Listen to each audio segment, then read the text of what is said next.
రాష్ట్ర వైద్య ఆరోగ్య శాఖ మంత్రి సత్యకుమార్ యాదవ్ సిహెచ్ఓలు పనిచేయడం లేదని చెప్పడం బాధాకరమని ఏపీ ఎంఏసీ జిల్లా అధ్యక్షుడు కార్తిక్ రెడ్డి అన్నారు. వారం రోజులుగా శ్రీ సత్యసాయి జిల్లా పుట్టపర్తిలోని వైద్య ఆరోగ్య శాఖ కార్యాలయం ఎదుట నిరవధిక సమ్మె చేపట్టినా తమ సమస్యల పరిష్కారం దిశగా ప్రభుత్వం చర్యలు చేపట్టడం లేదని ఆవేదన వ్యక్తం చేశారు. తమకు కేటాయించిన పనులే కాకుండా ఏఎన్ఎం ఆశా వర్కర్ల పనులు సైతం తాము చేస్తున్న తమ కష్టాన్ని మాత్రం గుర్తించడం లేదన్నారు. డిమాండ్ల పరిష్కారానికి కృషి చేస్తామని చెప్పకుండా తమను తొలగిస్తామని చెప్పడం దారుణమన్నారు.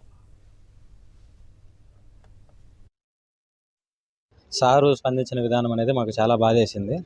సార్ మాకి న్యాయమైన సమస్యలే మేము అడుగుతున్నాము. ఇప్పుడు 10,032 మంది స్ట్రైక్ వచ్చామంటే అది న్యాయమైన సమస్యలే సార్.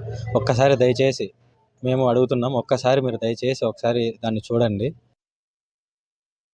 కమ్యూనిటీ హెల్త్ ఆఫీసర్లు హెల్త్ మినిస్టర్ సత్యకుమార్ యాదవ్ సార్ని కలవడం జరిగింది.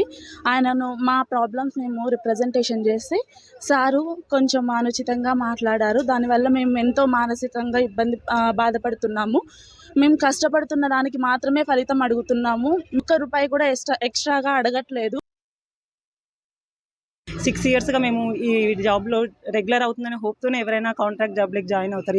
ఎప్పటికీ అంటే లైఫ్ లాంగ్ ఒక కాంట్రాక్ట్ ఉద్యోగానే మిగిలిపోవాలని ఏ ఒక్కరు అనుకోరు. సో 6 ఇయర్స్ అయిపోయిన తర్వాత మేము జీఓఏ గైడ్లైన్స్ ప్రకారమే అడుగుతున్నాం మమ్మల్ని రెగ్యులర్ చేయమని. చాలా పనులు చేస్తున్నాం. మా జాబ్ చార్ట్ అనేది మాకు ఉన్నా లేకపోయినా, మా జాబ్ చార్టే కాదు, ఆశా లేకపోయినా చేస్తున్నాం, మేము ఏఎన్ఎంస్ లేకపోయినా చేస్తున్నాం, అన్ని పనులు చేస్తున్నాం. ఈ పని చేయలేదు అని నాకు తెలిసి ఏది లేదు, అన్నీ చేసాము మెడికల్ ఫీల్డ్లో.